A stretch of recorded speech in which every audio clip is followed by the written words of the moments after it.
What's up, everybody, and welcome back to another episode of Lockdown 23-1. Today I have some clips that's going to pretty much back up a video that I made probably about a year ago. Maybe 2 years, I'm not sure. It was a long time ago. But the video is about top 10 most dangerous prisons in America. This is when I started doing interviews and hearing people's stories from across the country and realized, man, some places are a little more treacherous than others. And on this list that I made, the number 2 spot went to California. Number 1 went to Alabama. Both states have a lot of murders, but Alabama took the cake because they take cheeks on a regular basis, man. But if you're new to the channel and can't really tell, we talk about all things lockup related. If that's what you're into, hit the like, subscribe, and notification bell before you leave. Alright, so the first clip is a news story coming from California. Title of the video is Inmate Killed in Folsom Prison. Third inmate to be killed in a week. State prison officials are investigating after they say an inmate was attacked and killed by several other inmates. This happened yesterday morning at California State Prison, Sacramento. Officials say Camilo Banas Lopez was attacked in the recreation area by 4 other inmates. If I were to guess, all 4 of these guys right here were probably already facing a lot of time. But this is the victim, Mr. Camilo. I can't even imagine dying in prison, man. That'd be the worst way to go. He was taken to the healthcare facility at the prison where he later died. Officers say they found 2 inmate-made weapons, but didn't say what kind they were or if they were used in the attack. Next up, we have another one coming from California. This is one of the most recent homicides. 17 homicide tracker tonight. Officials at Kern Valley State Prison in Wasco are investigating the death of an inmate as a homicide after an alleged attack last night. Officers say they found 2 inmates identified as Adrian Garola and Esteban Ceja attacking 35-year-old Hector Jimenez in his cell just after 7 o'clock in the evening. Jimenez was rushed to the prison's treatment center but was pronounced dead at the scene about a half hour later.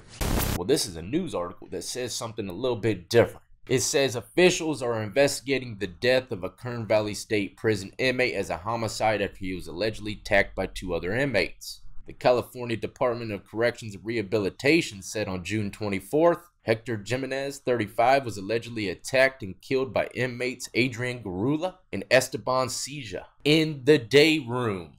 He was pronounced dead after he was taken to a treatment area. Correctional officers recovered an inmate-manufactured weapon, according to CDCR. Jimenez, the inmate that got stabbed to death, was serving a 26-year sentence for voluntary manslaughter with a firearm. Ceja, 29, is serving a life sentence with parole for second-degree murder with a firearm and other charges. Garola, 31, is serving a life sentence as well with parole for first-degree murder.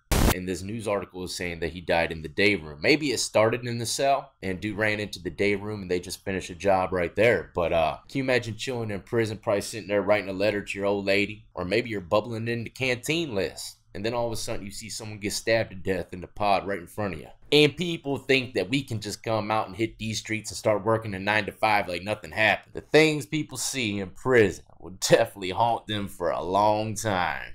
Next up, we have a news story coming from Alabama.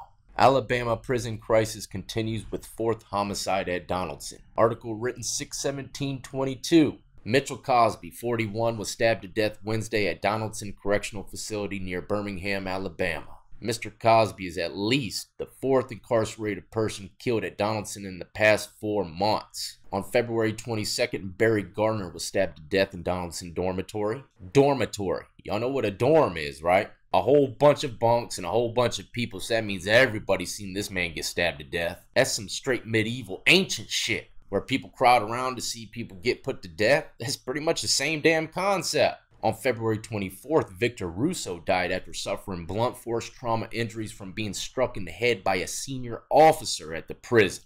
1 week later, on March 2nd, William Jennings was beaten to death in a 2-man cell at Donaldson. Not stabbed to death, beaten. Imagine getting punched and kicked until you just don't breathe no more. The Department of Justice began a statewide investigation of Alabama prison system in October 2016. Shocking numbers to share tonight. A new report suggests Alabama has the deadliest prisons in the nation. Since October of 2016, 18 inmates have been killed in state prisons. The Department of Corrections says there's a direct correlation between prison violence and a shortage of correctional staff combined with overcrowded prisons. A nonprofit says the state prisons here are the nation's most lethal, with the organization's attorney saying prison staff and inmates live under the constant threat of violence. Department of Corrections spokesperson Bob Horton says he's unaware of how the organization got its comparison. However, he says the prison homicide rate is a priority concern. That video was aired 3 years ago, and you would think that would bring some awareness to these prisons, right? I guess not, because I constantly see articles of people dying in there still. The Department of Justice began a statewide investigation of the Alabama prison system in October 2016 to determine whether incarcerated people were adequately protected from physical harm and sexual abuse, as well as from abuse by officers, and whether they are provided safe and sanitary living conditions. Which all of them, okay, all of those things that they're looking for is there. All those safety precautions are there in full effect. I'm not going to go into the stories about the individuals getting their cheeks taken from Alabama, but go ahead and do a simple Google search. It's unreal. The Department of Justice says Alabama still has a long way to go in cleaning up state prisons. According to the DOJ, prisoner-on-prisoner homicides have increased and sexual abuse has continued unabated. They also note overcrowding, understaffing, and excessive use of force by staff. Sexual abuse has continued unabated? What does that word mean there? Let's look it up. Without any reduction in intensity or strength. And that's the words that they use for the sexual abuse that's going on in the Alabama prison system. But man, I can't even imagine going through a situation like that where you're completely helpless and there's nothing that you can do. You just sit there and wait for the fucking ride to be over. And then these guys got to come out the cell and face some music. Everybody in the block pretty much knows what happened. Anyways, that's all I have for y'all today, ladies and gentlemen. I just want to bring a little bit of awareness about these two prison systems. It's not just those two either. There's prison homicides going on all across the country. But California and Alabama are definitely in the headliners quite a bit more than others. But if you ever think that prison's a game, think again. It is absolutely real stuff. It's not a myth, and it's just going to keep on getting worse. But hopefully I'm wrong and things start to change up a bit because, you know, some guys, they just want to go to prison, do their time, and go home and try to start a new life. Get the shit behind them, man. They don't want to get in the mix. Like me, I didn't want to get in the mix unless it was a poker table. But as always, ladies and gentlemen, I salute every last one who've been supporting me since the beginning. And everybody who's just now joining the lockdown compound. Y'all be easy, be safe. And like I said already, my prayers go out to anybody that are heading out to the penitentiary in those states. Sheesh.